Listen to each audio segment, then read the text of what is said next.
everybody. Lovely. Hi, Anna. Really thinking of all you people there in the States, and I think we should flood the world with beauty. It's just a difficult time, and for me, my focus is on creating reflections of nature. I think it's all here for us, and so that's where I'm at. Did any of you hear my little piece of Scott Joplin on the piano? I just thought I'd give that a bit of a whiz. I really enjoyed playing that after all these years, but it's fantastic composer from the early 1900s. So I've got a field of poppies pretty close to where I'm living, so it's great. It's in walking distance or cycling distance, and I haven't posted any pictures on Facebook because I thought it was quite nice to sort of keep something a little bit for our live demos and things. So I'm going to paint that today, and the thing with something like poppies, it's funny, they do look better in a distance than they do close up. They seem more intense when you're further away. When you sort of get up close into the poppy fields, it's very hard to sort of get that in that colour. So I'm going to have to play around a little bit with the composition and just kind of tweak it to make a good painting. And I think that's probably what we all have to do, and that's why I spent a bit of time getting photographs and things. Now, I took a lot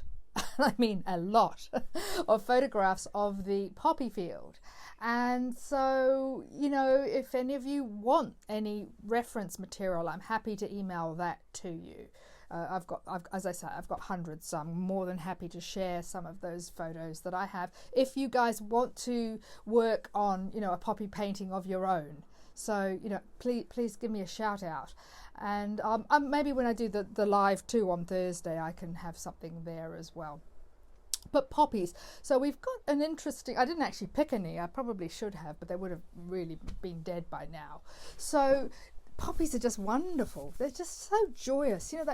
That red, but the red looks good because it's against the green, and we've got these complementary colours. So you got some there, Cheryl? Oh, you haven't got any. Oh, I can easily send you some photos of that. So, I've put that up there for you to see. That's just a screenshot, actually, of something that I took this morning on my iPad, and I'm going to be following that as my reference image.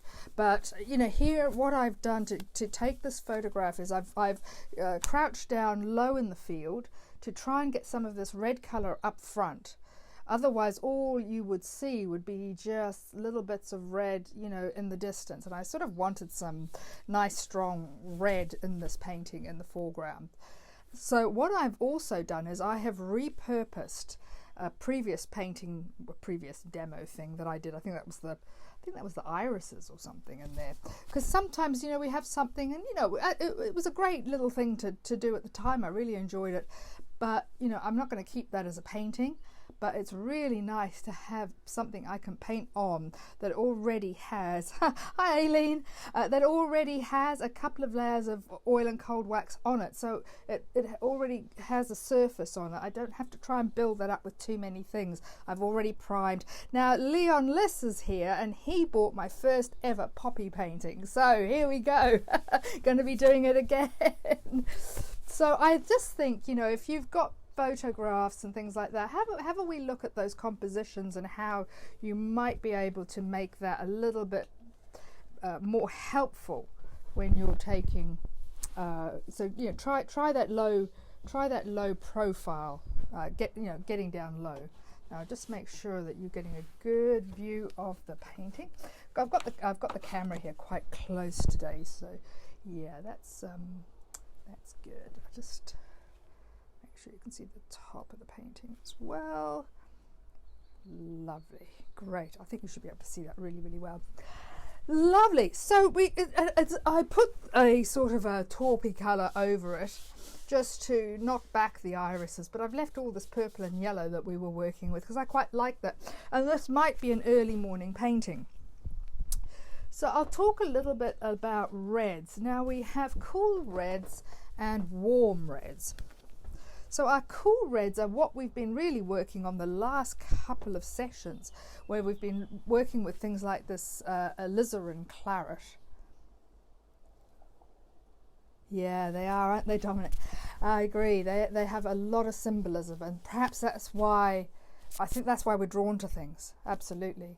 So cool reds and warm reds. So the magenta we've been using, alizarin claret, all these are classed as cool reds. They sit on the cooler part of the colour palette. In fact, I just grabbed my Quilla palette here for everybody to see.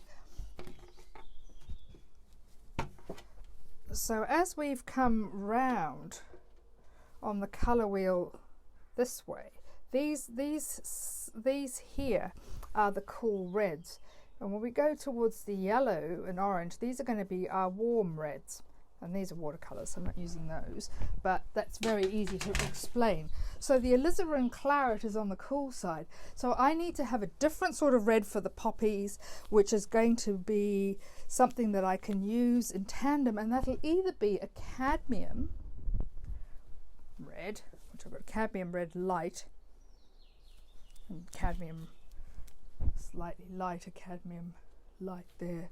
So those cadmium mediums, cadmium lights, they're going to be your warm reds, and then you're going to have this cool. So you can just, you can just kind of flip that in and out, okay? I thought, today was going to be a bit jazzy, so I thought well, I hardly ever paint red. Those of you that know me will vouch for that, and I just thought we needed something a little jazzy and something a little bit upbeat like that. So to start with, really, I need to work in just making sure I have the right value darks in here so that the red will sit out on top. So we'll start with our phthalo green.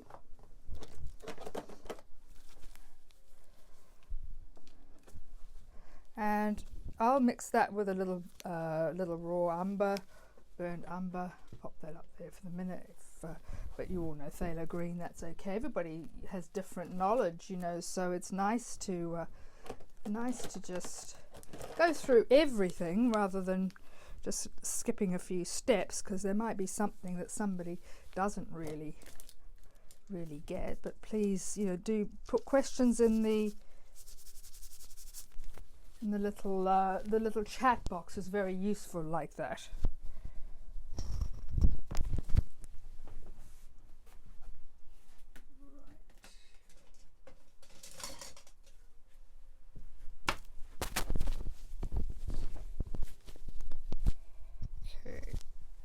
Now I'm just using clear painting medium, which is a little oilier than solvent.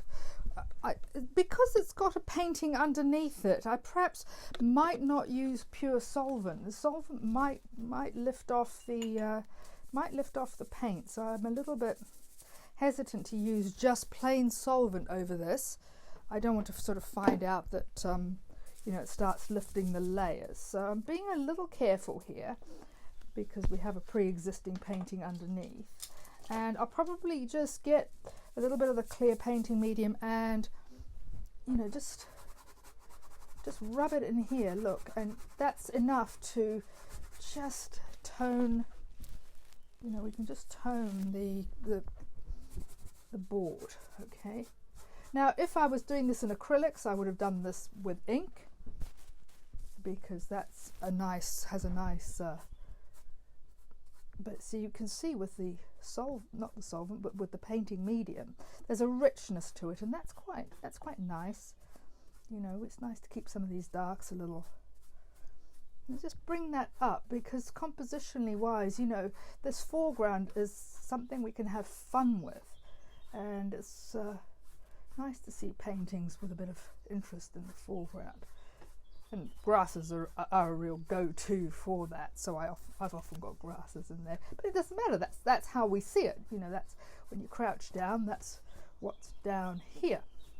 So that will now add the depth that we need, and you can see that I've had some other things that I've put in previously, and it's glazed. It's actually glazed the these grasses here have actually got glazed by the green, so they're sitting out as another colour. So we kind of get something for free. We didn't even have to work it. That's cool. I'm going to take that lovely, I'll use the Richardson today, but I've got the Shiva Citron Yellow. You can use the Gamblin one, Williamsburg, make that lovely Cinnabar Green Light. That's my favourite colour, but that's all I've got left of it, so I think I might try and go a little slower on that. Now with the Richardson Shiva Yellow Citron, I'm going to mix that 50-50 with wax. And you can't see it over there because I've also run out of palette paper, so I think I'm running out of everything now. I've got to make an order. I've been holding off making that dreaded order, but I think that order is coming whether I like it or not. So but palette paper's just so expensive. I think, oh, why am I paying all that money for that? I do use baking paper as well, but I think for the demos it's been nice to use this. Right, so I've just put a little yellow ochre into that citron, and you can see it there. So I haven't over mixed the colour. I'm trying to try and keep that a little open like that. It just makes for an interesting mix.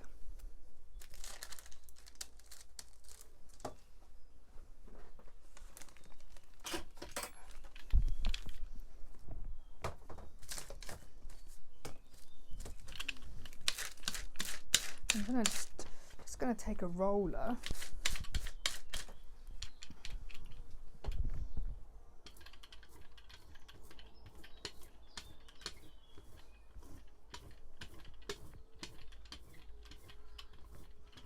Just roll this layer in here. So I want quite a lot of paint on this surface. I'm going to try and leave this dark green on its own.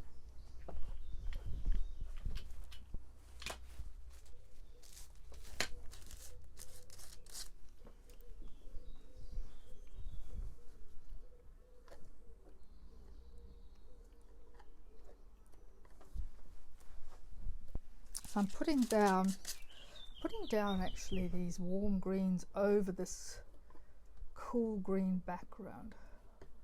Now the ground is very parched at the moment, and it's extremely dry here. It was walking up there. It was just like concrete, and it's quite worrying really. And so I'm hoping we're not going to get water shortages. We'll have to see. Don't know, is it dry your way where you are? It's been an incredibly hot spring. It's only spring, it's not even summer yet. No, I'm not quite sure when it's officially summer. Must be soon.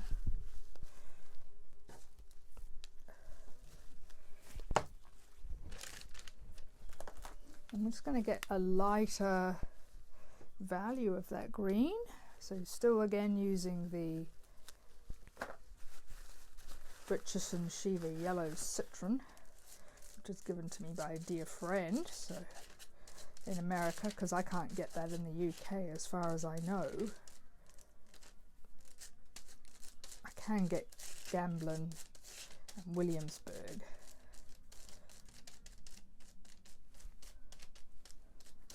So I've mixed this 50-50 with wax and paint. So I'm just literally dragging. Can you see that?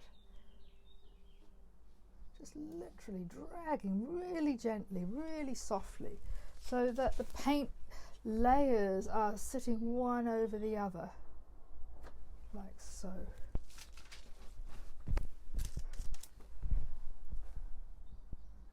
Really making use of my underpainting. So, you know, often when we, you know, well, I know when I do it sometimes, you know, I have a failed painting and I obliterate the whole thing.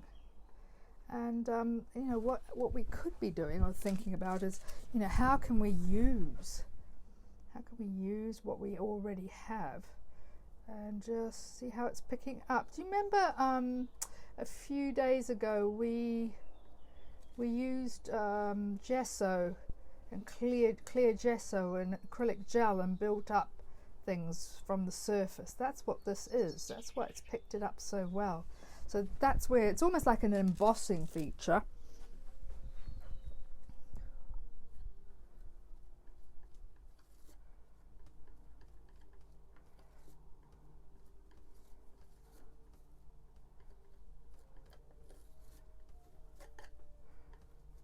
I said to my daughter, did she want to come and play the Scott Joplin with me? She plays the saxophone. She's just practicing now. And she said, oh, but Mum, I don't play jazz. Which I thought was really clever, given you're playing the saxophone. So that goes to show.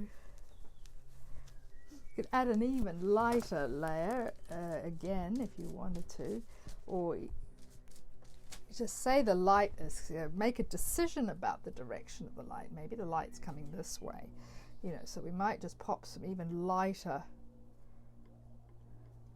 Let's pop some lighter value in this area here, because the light's coming across the field. You can see if I get too much paint on, it can get a bit gluggy. So this really is a very lightly as she goes thing. If it gets gluggy like that and you want to break that up, get that squeegee out and make some of these, break that up a bit as well. And as I say, I like to have a rhythm through the thing, so just pathways through it, little areas where it's broken. Find a way for your eye to travel through your painting, and it's not just a wall of something across. The same applies for the sea. If you're doing rocks, find a way for the water to channel. So you can come in here now with that paint that's on there, and because it's so thickly on, you can just play around with it, and this warm color against this lighter color is reading really nicely. You can bring off some of those, they really feel like plants that have been blasted by the sun, and there is something about poppies that speaks of the heat. So let's pop that in. Let's pop some of those. And it's also quite nice to have some breaking the horizon light. Be brave. They don't all need to sit down there. Be really brave. You can surprise yourself at how brave you can be. And the braver you are, the more realistic it looks. So if we just try and keep everything in a box like people, it just all just gets too congested. Doesn't make for fun. It's really interesting because we've got these sort of not turquoise, but this purple sort of violet color behind. It's reading like something behind there. So there's some great things already happening. Wow, we're quarter of an hour into it. Nearly finished. Hi Thori, nice to see you. We're almost done with that part anyway. So we've put these lovely warm colours in. It'd be quite nice now to also add some cooler greens, and I'd go for something like a Williamsburg cobalt teal mix again to counter the yellow citron. So it's got this blue green harmony. They used to say in the old days, I don't know if you ever remember this, but blue and green should never be seen. Do any of you remember that? I don't know why they say that. I don't know why they said that. I don't know who said that. What did they know about colour? Blue and green look fabulous together. It's just one of those things. But there must have been a reason, I'm sure. So I'm just going to add some cooler greens. So if I'm sort of thinking logically about it, the sun's coming and hitting the grasses on this side. So this is an opportunity perhaps to develop a cool area over here. And again, you know, the problem will be to try and make a contrasting statement between all four corners, you know, so we don't have too many things the same. So what will happen is bringing that cool down into here, you know, your eye will go from cool to warm. So it's going to travel across the painting. I mean, we could have had it this way as well, but I don't know, I tend to work this way. Look, I look into the light that way. But I'm really a left-hander that writes with my right hand. But I think intrinsically I'm actually a lefty. So kind of work. Maybe that's something about paintings too, you know, because people who do paint and draw with their left hand, the paintings, the compositions are often really interesting. It's just because it's a little different, you know. So I'm using that cobalt teal. Just mix a bit of wax into that. So I'm using 50-50 wax and paint because there is already quite a lot of paint and wax on this painting. I'm just going to add a little slightly cooler greens, just, you know, sort of in here. Just put that.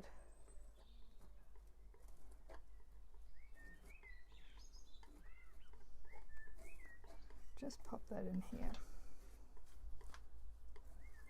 So you can see this lovely path that's sort of building up through there, all right? You know, sometimes realism is more real in the extremely abstract. I don't know why that is, but it's something to do with your brain filling in the gaps. Now, the other useful thing about this sort of green is the stems of the poppies are also a very bluey green, and that's another thing I think that makes this interesting, is the fact that, you know, they are a kind of slightly turquoisey colour, and, you know, it does sit out against the warmer, sandier colours. So, you know, you can be really bold and mix up a lighter value of that blue green.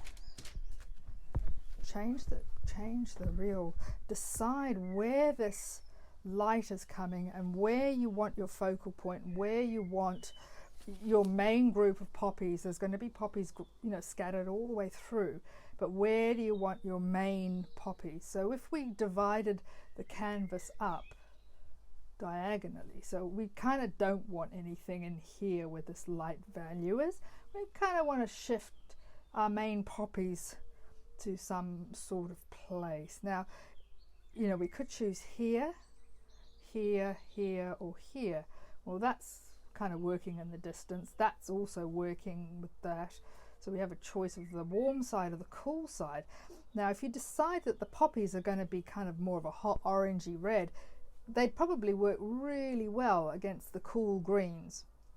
So these are kind of decisions, you know, quite complex decisions that go on when you're painting, and it's the thing that, I don't know, it makes something look like you saw it like that. Oops, I will just put the light on so that, you know, you can see that a little better. I mean, it's a very bright day, but you can never have enough light sometimes. I haven't had the lights on because we've got hornets at the moment, and they've been attracted to all the lights in the studio, so I've sort of been having them off. They sort of treat me as a bit of target practice. And so you can see now, adding that cooler green, you know, over these warmer greens, you know, it sits out like something amazing. Even if you were just doing an abstract painting, you know, what fun to play with cool and warm greens. You know, I love khaki and turquoise together. I think it's a match made in heaven. But that with this lilac colour, also, you know, this whole thing is buzzing and vibrating already. Doesn't matter that we've got some thickness here, because these leaves, you know, we might even get a brush and, you know, paint a few of those in. There's a sense of things that are closer to us will have a little more structure. You know, so some of those foreground poppy things, you know, I might actually get that and put some of those in. Trying not to obviously touch anything, but you can just raise a few of those, you know, out of the bottom here, and because it's all nice and dark down there, I could add a little warmth into that too. So, you know, I'm going to just drop in a tiny bit of red into here. Just a tiny bit. Just start to introduce the red that's going to be up in the core, you know, up sort of here. So, you know, it's not too much of a shock. You know, your brain does fill in gaps, but you know, your brain does like a story. And if something looks a little out of sync, sometimes you think, oh, why did they just put that in there? So we have our greens all set up now, pretty much. So let's start working on the reds. I'm not going to worry too much. I'm going to do a bit of work to create something, you know, in here that will be a set of trees. All right, but I'm not going to mess around with that too much at the moment. I just want to focus on the grasses and the poppies. So maybe this afternoon, when this is dried off a little bit, I'll come into there and work. At the moment, I'm enjoying the fact that the sky isn't blue. If it was blue now, it would be kind of competing, where at the moment it just looks like a really sort of early morning mist, which is also good. Right, let's get the red, and I'll show you the reds that I've got there. Well, I have shown you the reds that I've got there, and so, you know, to do that, I'll put those reds onto a separate palette. Okay, I won't be mixing the reds onto the green palette, so I'm going to keep these reds separate. I'm also going to put a little orange on there as well, so that I can really get the different values of the red, but I will need the greens later, so I don't want to throw them away. And the orange is quite useful to change just change the intensity a little bit.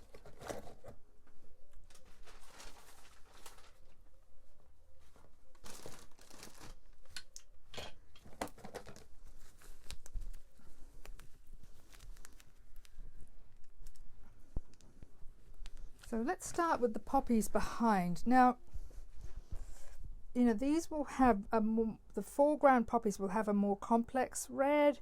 I think, you know, behind we'll kind of keep them slightly coolish red behind. So we'll use the alizarin claret for that, with a little bit of our orange. Has anybody else bought the alizarin claret, as a matter of interest? Because you know, it's been a fabulous colour. Okay, so I might put that on with the squeegee. It might be a little easier. So these are the ones in the distance, and you know, you kind of have to just be a little delicate with that, because you don't really see a lot of them. You don't actually see flowers, you actually see a sort of a threading of colour as it goes through, and there's nothing worse than too much. And they kind of grow in families, don't they? Now don't forget, you can always come back with that green over the top. In fact, I do often come backwards and forwards.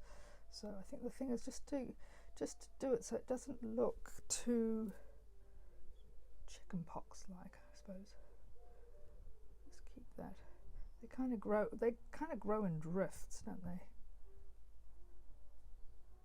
So I'm just avoiding doing too much in that area because that is our center of our painting, and it might be a little too much to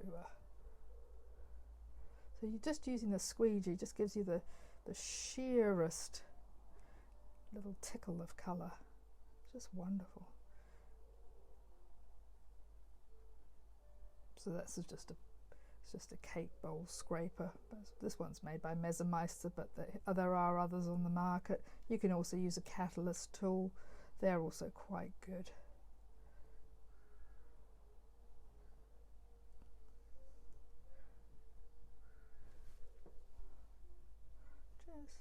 Just where, you know, some of them you might just pop in, you might just see something. Now think of rhythm and flow. So, you know, there's a rhythm to the way that these are working. It's not just plonking them down. You know, I want to think of something like a sort of a pattern of shape and form really across the front. You know, I didn't get my roller, for example, and do that because I just think it would kind of spoil the joy of these big ones we're going to put in the middle there. Well, not in the middle, but just in the front. It's sort of good that we didn't have a blue sky, actually. Blue sky would have competed with that. Sometimes I have coloured bits of paper to give me a bit of a lead. You know, a bit of a lead on that. Now, we've got our medium there. And it might be quite nice. I need a stiff brush, which I used for the green, but maybe this one will do.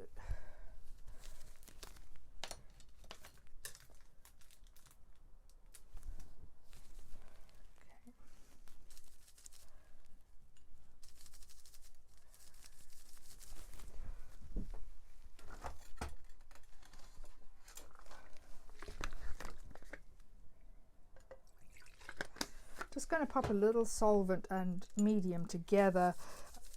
I'm going to do a little tiny bit of splattering just where we have, so it's not very much, but it's just to soften that. I don't want to do, you can, I love splattering, but you know, it's one of those things, you know, you can go a bit mad with it. And the idea is you're enhancing your painting, not taking over your painting. You do need a stiff brush for it to make that work. Now for the bigger ones. This one I'm going to use a palette knife for these guys to start with, just to get the placement right. So these are going to be slightly warmer reds in here. I'll get the little iPad for you to see.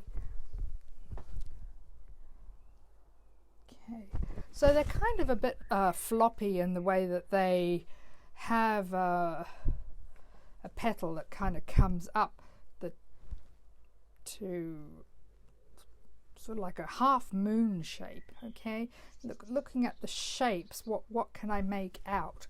So there's a half moon shape. You kind of want to be a little bit confident with it, really. And next to it there's a half moon shape, and maybe one that comes down here, and one that's kind of just tucked in down there. You can come in and fix them later. The thing is, I think, find out where they are and place them. This one actually has a tiny touch of bluiness about it. I'll put a bit of the alizarin claret into that. Need to get some more out of that. Sorry, my arm's getting tired. Pop that in and just be very, just be bold. You want some really pure colour here.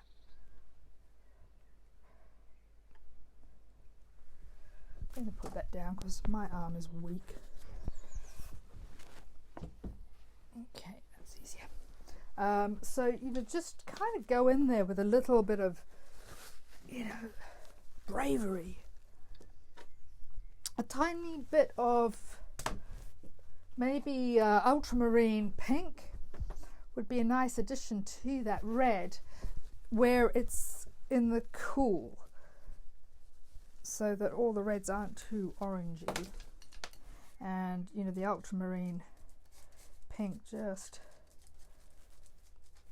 causes a colour shift in the red, but not making it brown. So in here, I might put that cooler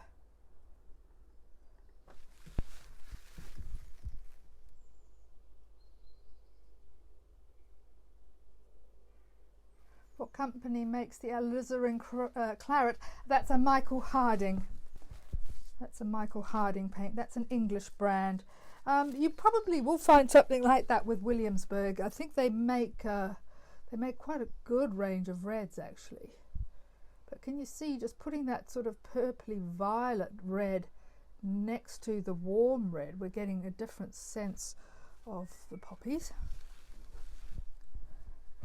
There might be some, maybe even in there, just on that level. Right. Now these ones in the front, you might want to put a little more orange in that. It might be catching the shade. And I'm going to get the squeegee out in a minute, but I just want to place the colour values, because the squeegee does a good job of mushing it all together. And just thinking, this one might come off the page here. These ones. Something fun sometimes about putting something on the edge. It's very daring. Very daring. Then we can look at how we've placed that. The other thing that is quite nice that I saw, there were sort of some little buds coming out as well. We could put a few buds in. These ones aren't quite out. It's just a different mark, I think, which is nice to have.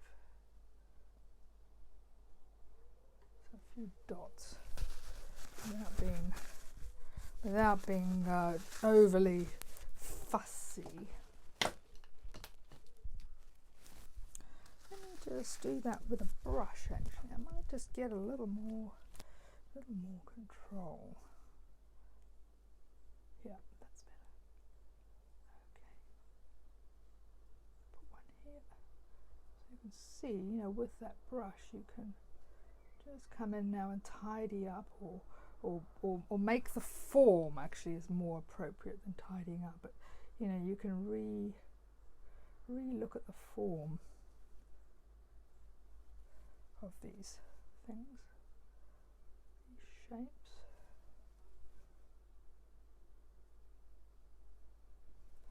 As I say, we're so lucky to have this field so close by.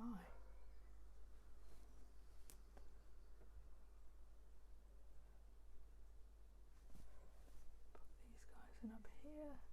So I'm just using a flat brush, chisel edged brush for this. I often choose brushes depending on what I'm painting. So, this has a sharp edge to it, so it's quite nice to use something with a sharp edge. If I was needing something like a rose or something that had lots of soft petals, I might use my sable brush and something very soft.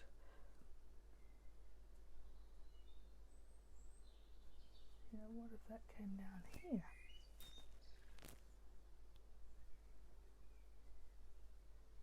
The same. One last task to do that, and let's put him in. And again, just think of the form of the flower.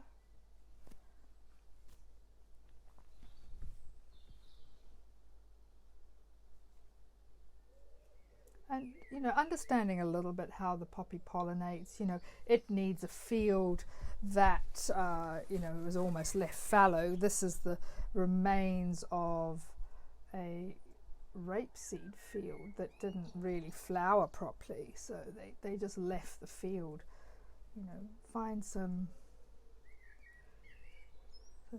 just find some, you know, with the brush you can make a few more marks. So you don't want to get big up here. You want these to be small, but these guys can be a little larger. That's enough without overdoing it. I could add a few more in here, but I'll do that slowly when I've got a little more time to think about that. Now I want to come back in with some green that we had, particularly that sort of turquoisey bluey green. And you know what I do is I come back in over some of these. Okay, so that they don't just sit out there like spots of red, that you bring some of the stems over the plant. It doesn't matter if it picks up red, it's all part of the, you know, it's all part of the painting. In fact, it sometimes looks quite nice to have some of the red stems coming down. So, you know, that's all just part of this. But you don't want these things just sitting out without having something over the top.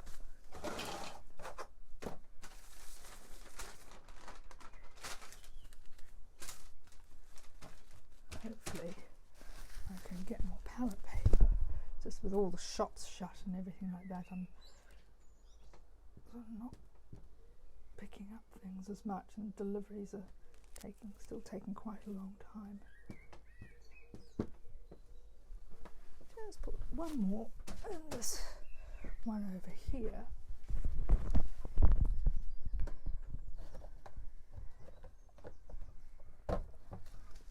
Just need to